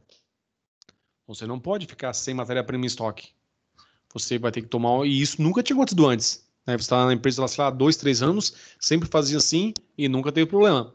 Agora aconteceu que o teu fornecedor disse que não vai conseguir te entregar. E agora? O que se faz? Aí a gente está diante de uma situação não programada, que é novidade, né? Que é inusitada para a gente. Bom, a opção, verificar se existe um outro fornecedor dessa mesma matéria-prima, nas quantidades, qualidade especificada, com um preço aceitável, para que a gente não fique sem produção na empresa também. A questão é, aí você foi lá e verificou que existem 2 ou 3 fornecedores, diferente do seu que você estava acostumado, e que os preços têm uma variação. E aí você vai escolher entre os 3. A ideia é que aquele que você escolheu seja tão bom quanto o que você já tinha. Mas como que você vai saber se é a primeira vez que você está comprando dele? Então talvez você opte por, aquele tem a mesma matéria-prima, do mesmo tipo, a mesma qualidade, com o preço mais em conta, vou comprar dele. Tu usou um critério, né, na hora de escolher essa decisão. Só que, na hora de entregar, ele acabou atrasando mais ainda do que o prometido. E aí, na hora de fazer a análise, né, que é a avaliação ali da nossa alternativa escolhida para uma decisão, você vai ver, olha, não foi tão bom assim a decisão, porque eu optei pelo menor preço, mas isso ocasionou aí em 2 dias parado para a empresa. Então isso representa aí um custo muito maior do que o desconto que eu ganhei lá ou pelo valor do preço que eu paguei. Então, só para ficar claro, decisões programadas são aquelas rotineiras. Decisões não programadas são aquelas inéditas, acontecem a primeira vez. Bom, por que a gente fala aqui, falando em SIG, né, Sistema de Informação Gerencial, de decisões programadas e não programadas? Primeiro, porque o SIG ajuda na tomada de decisão. Segundo, as rotineiras são aquelas que a gente facilmente pode automatizar. Por exemplo, a gente falou do exemplo da matéria-prima que, quando baixa o nível, emite uma ordem de compra para o fornecedor. Será que o sistema não consegue fazer isso sozinho? Né? Eu programo o meu sistema lá, eu peço para o pessoal do departamento de TI programar uma rotina lá na programação para aquele sistema que, quando alcançar o índice tal, então estoque menor que, né, a gente vai determinar qual é esse estoque mínimo aí, automaticamente emitir uma ordem de compra para o nosso fornecedor já de sempre ali, ok? Então, se é rotineira, eu consigo jogar isso no sistema. E aí a gente consegue fazer a automatização ou otimização das decisões, né, dos nossos fluxos de processo. Então, tudo que acontece sempre, a gente consegue facilmente, claro que esse facilmente está envolvido custo e conhecimento técnico, mas, né, entre parênteses aí, facilmente a gente consegue jogar isso para um sistema automatizado. Tá? Então, por isso, decisões programadas e não programadas. Condições de tomada de decisões. Então, vamos lá, né? Sempre na busca de alternativas, a gente vai ter aí as situações em que as decisões são tomadas, podem ser tomar decisão sobre certeza, e aí a gente sabe qual é o resultado final, porque é uma situação que a gente passa sempre. Decisão de tomada em condição de risco. O risco, assim, você não sabe exatamente qual é a saída, qual é o retorno né, com a aplicação da solução que você tem para o problema, naquela decisão que você está tomando. Mas você tem uma probabilidade. Isso é uma situação de risco. E aí tem decisões de condições de incerteza, que é aquela quando não há estatística nenhuma relacionada, quando você não tem nenhuma informação quanto às possibilidades de resultado sobre as alternativas que você tem para aplicar. Então, certeza, quando você sabe o resultado final que vai sair. Condição de risco, quando há probabilidade ou estatística de acontecer isso ou aquilo. E incerteza, quando realmente você não tem nenhuma informação e você aí não sabe o que pode acontecer com as alternativas quando aplicadas. Esquema básico aqui do nosso sistema de informação gerencial, né? Nós, só para ilustrar ali, um entendimento dentro da visão de lógica de sistema, né? Nós temos um usuário, ele vai entrar num sistema lá, que é o nosso SIG, ou um programa que a gente chama lá, e o que ele vai ter de informação? Relatórios, já os dados tratados. Só que, para ele, é só o que ele vê, né? Entrar no sistema e relatório. Mas, por trás disso, tem uma questão que o SIG vai gerenciar as informações no banco de dados operacional, vai ter a visão do sistema e vai ter a visão do negócio, do gerenciamento desses dados, como devem ser e como devem ser cruzados e tratados, para de volta aí sim chegar aqui para ele.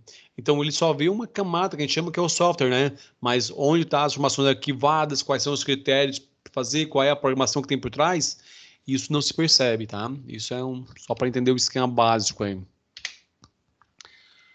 As áreas funcionais no sistema de informação gerencial, nós temos aí as áreas marketing, produção, finanças, materiais, recursos humanos, administração de serviços e gestão empresarial. Ou seja, nós estamos falando em um sistema de informação gerencial, um ERP, né? Ele interliga todos esses departamentos e uma informação inserida no sistema alimenta todos os outros subsistemas da organização. Vamos ter um entendimento disso. Quando nós falamos sobre fluxogramas, nós falamos lá de um determinado sistema que era uma rotina.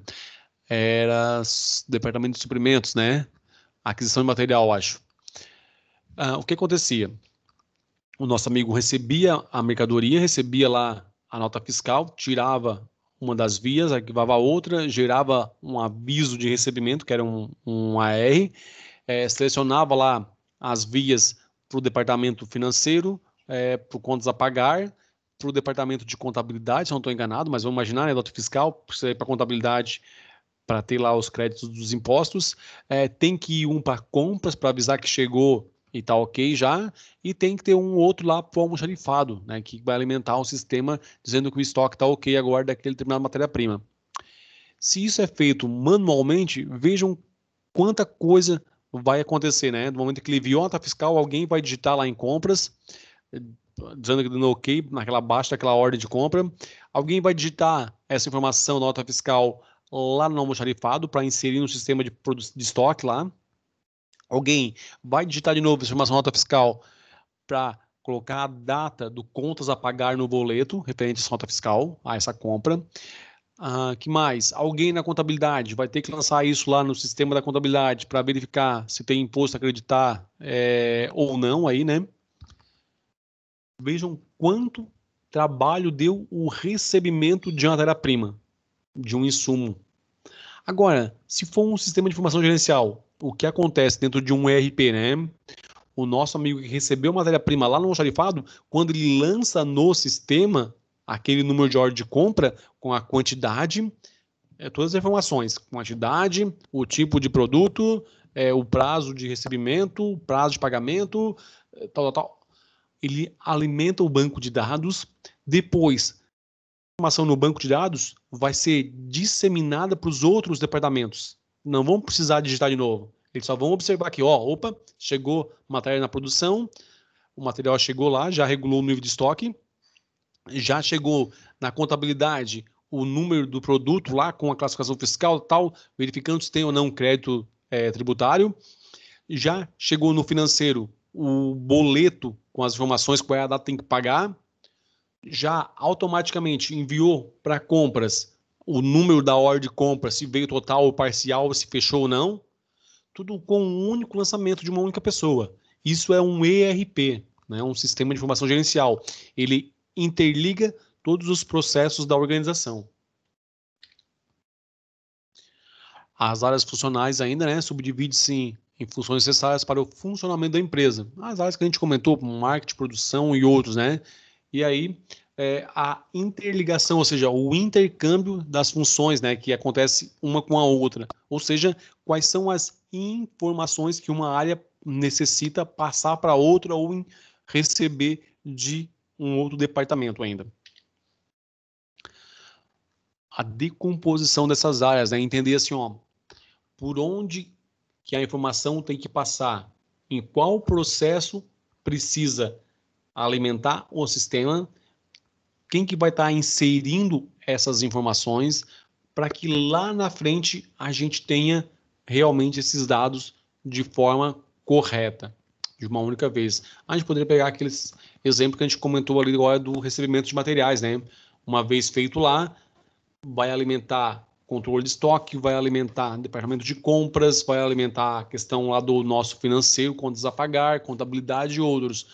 Eu preciso entender que essas áreas funcionais, elas têm uma interação de uma com a outra. A forma mais fácil de ter esse entendimento é realmente fracionando elas, né, e decompondo quais são os processos que acontecem lá dentro e quando que esses processos estão interligados com outros departamentos.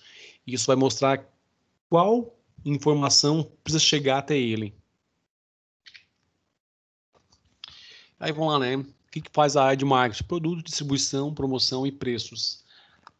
Dentro da produção, fabricação, o departamento de qualidade, a manutenção também estão envolvidos na área da produção. Na parte financeira aí, nós temos o planejamento, captação de recursos, a questão aí de informações relacionadas a ganhos ou perdas para contabilidade. Na administração de materiais, toda a questão de equipamentos, materiais, aquisição. Na administração de recursos humanos, o planejamento do suprimento do quadro de gestão de recursos humanos, desenvolvimento de recursos humanos, pagamento, recolhimento e benefícios. Na administração de serviços, transporte, serviços de apoio, patrimônio imobiliário. E na gestão empresarial, o planejamento e o controle empresarial e o sistema de informação. Então, se a gente pegar cada área, aqui a gente já fez uma decomposição, ou seja, o que está atribuído para aquela área.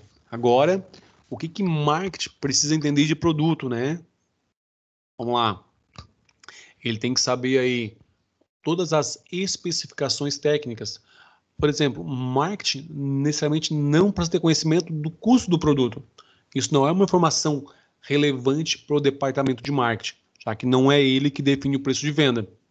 Mas as informações técnicas para montar, por exemplo, uma propaganda, uma campanha de marketing, quais são as especificações do produto, quais são as características que eu posso elencar na hora de criar uma propaganda, né? Utiliza tal produto, tal. Então tem durabilidade, resistência, design, ou seja, quais são as informações importantes, relevantes, né? Não estou falando assim, só dizer que o produto pesa tanto e utiliza tal produto. Não. O que realmente marketing precisa de informações relacionadas ao produto, para o serviço que ele vai desenvolver. A mesma se aplica a todos os outros itens aqui, tá, gente? Alguns aspectos básicos, né? Quando a gente falou lá atrás na questão de dados, que são os nossos números, são geralmente o modo mais simples que eles aparecem aí. Como é que depois eu faço o uso deles, né? No dia a dia aí. Eu posso apresentar eles em forma de gráficos, que tem uma facilidade maior, onde o nosso tomador de decisão não vai precisar olhar um relatório e ainda, de alguma forma, né, mesmo que o relatório sejam dados tratados, talvez ele tenha que fazer uma análise visual. Esse está maior do que esse está menor do que esse, então tal coisa tem que fazer. Se a gente coloca isso de uma forma visual, que é o gráfico, a gente tem uma facilidade no entendimento e na hora de tomar decisão. Então, por isso que se observa tantos gráficos na hora de fazer a apresentação e outras coisas assim. Por quê? Porque basicamente ele fornece uma uma facilidade maior de compreensão. Então, é visível, né? Você não precisa dizer, ó, aquele produto vendeu menos, aquele vendeu mais. A barrinha ela já vai indicar isso. Então, os gráficos. A questão de comentários, né? Em alguns relatórios é importante que a gente tenha aí um comentário reservado para que o gerente consiga tomar a decisão de modo mais assertivo. Talvez você tenha que colocar no relatório que os dados utilizados para fazer essa média, que a gente colocou aí do ticket médio, por exemplo, um item que é bastante comum no dia a dia dos gerentes aí, né? O que é o ticket médio, primeiramente? O ticket médio é a soma de todas as vendas dividido pela quantidade. Ou seja, né, todo o valor vendido dividido pelo número de vendas. Aí você vai ter o quanto cada cliente gasta em média na tua organização, no tua empresa. Isso é o ticket médio. Talvez seja interessante colocar pro cara que vai analisar esses dados, esse relatório está montando com gráficos e outros, um comentário dizendo que o ticket médio desse mês, por exemplo, contempla somente até o dia 25, que foi o último dia que tinha dados lá, então não completou um mês inteiro ainda. Então ele pode sofrer alteração se for novamente feito um relatório lá no início do próximo mês. Então, comentários são importantes para ajudar a pessoa que vai ler o relatório na hora de tomar decisão. Decisões e ações. Explicar as decisões tomadas em relação a determinado assunto e os recursos para a implementação. Então, como administrar é tomar decisão, muitas vezes é necessário que a gente explique o porquê foi tomada determinada decisão, ação, ou o contrário, né? Por que não se fez alguma coisa? Também é uma questão de administração. Se você tinha que fazer alguma coisa e não fez, você administrou de modo errado. Era para tomar a decisão e não tomou, deixou as coisas acontecerem por si só. Então, tá pronto para explicar as tuas decisões, tuas ações, ou a opção por não tomar uma ação com base nas informações que a gente tem. Então, não foi feito isso por tal coisa. Tem que ter o porquê. Resultados. Explicar os resultados que se deseja alcançar e decisões e ações que vão ser executadas. Aqui é uma questão de lógica. Vamos lá. Se você quer aumentar a quantidade de venda, de faturamento, qual é a ação que você deveria tomar para isso? Aumentar o preço de venda? É uma possibilidade. Né? Se eu quero aumentar o faturamento, se eu aumentar o preço de venda, eu vou conseguir fazer isso? Desde que a gente mantendo a mesma quantidade vendida, se o preço for maior, sim, a gente vai conseguir. Agora, se o nosso preço subir muito alto, que isso diminuir o número de vendas, automaticamente eu posso ter o mesmo faturamento que antes, aumentando o preço de venda, ou até menos ainda. A gente pode aplicar em campanhas de marketing? Pode. Quanto mais marketing, mais conhecimento as pessoas tiverem do teu produto ou do serviço, mais elas tendem a procurar a tua empresa, buscando os teus produtos ou serviços. A questão é equifinalidade. Lembram das palavrinhas lá atrás? Eu tenho um objetivo. Como é que eu posso alcançar ele? Talvez tenha vários caminhos. Qual é o mais adequado agora? Então, eu tenho que sempre lembrar dessa questão, que eu tenho várias possibilidades de chegar ao mesmo resultado. Ok? Ficou um pouquinho extenso, mas era necessário a gente passar esse conteúdo para a gente ficar em dia, né? Ficou alguma dúvida, pessoal, aí do que a gente comentou? Algo que precisa ser revisto? Algo que talvez tenha ficado aí sem o entendimento de alguém? Vamos lá? Pra mim tá tudo ok. Tudo ok, Camila? Sim. Joia. Pessoal, alguém aí? Tudo ok, velho? Também ok. Não, legal. Pessoal, no primeiro momento seria isso, tá? Que era o que a gente tinha para hoje aí. E eu só vou estar deixando com vocês. Deixa eu ver se já está habilitado aqui. Deixa eu deixar na gravação também para o pessoal que não pôde estar presente aqui depois ter acesso a esse conteúdo. Lá no nosso AVA, eu estou deixando na aula de hoje um estudo de caso. Ele é bem relacionado a isso mesmo que a gente tem aqui, tá? A SIG. Só ver se eu consigo já habilitar para vocês aqui. Já está lá, é só liberar isso de caso.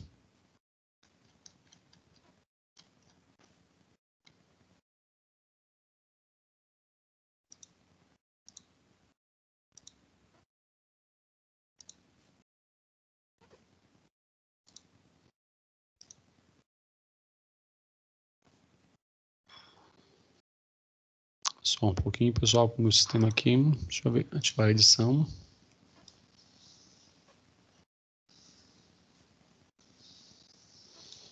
Aqui. Já vou pedir para alguém aí, por favor, dar um F5, quem tiver com o Ava aberto, para ver se já apareceu para vocês lá.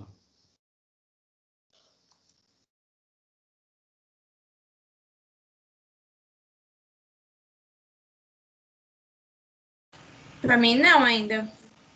Dá só um F5. Foi a Grazi que falou, Grazi, é isso? Não, a Thaís. Opa, Thaís, dá um F5 lá para a gente verificar.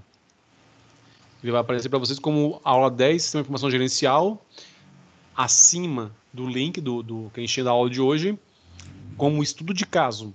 É um PDF. Pra Já mim, apareceu. tá. Ele Pra tem, mim já apareceu. já apareceu? Já. Pessoal, o título dele é Um Fósforo, uma Bala, uma Xícara de Café e um Jornal.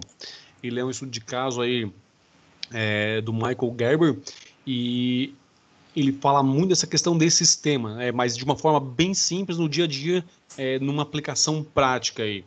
E como todo estudo de caso nosso, depois ele cai na prova também, tá? Então, assim, por mais que talvez agora, nesse momento, a gente não consiga discutir, porque vocês vão fazer a leitura ainda, mas ele vai cair alguma coisa relacionada a isso na nossa avaliação. Então, façam a leitura, 2 páginas e pouquinho ali, mas vocês vão ver que é um PDF com espaçamento bem grande entre as linhas, então se fosse fazer numa folha A4 talvez, daria pouquinho mais que uma página. É uma leitura bem rápida, bem simples, e vai contribuir bastante para o entendimento dessa questão de sistemas, né? Tá? Principalmente sistema de informação gerencial aí, e para que ele serve, afinal de contas, aí tudo que a gente já viu, como é que eu posso estar entendendo ele num hotel, por exemplo, né? Para um cliente, qual é a visão do cliente de um sistema de informação gerencial? Então, façam lá a leitura desse estudo de caso. O que nós tínhamos para a aula de hoje planejado era isso aí, tá? O nosso conteúdo está em dia, o estudo de caso está ali para vocês. E aí a gente volta a conversar na nossa próxima aula, que é dia... Semana que vem nós temos aí um feriado. Dia 19. Dia 12, daí dia 19, né? Dia 19, só deixa eu ver uma coisa, dia 19 nós temos Sempex. Tá? Então, o nosso próximo encontro aí, dia 26/10. Certo, pessoal? Certo. Certo.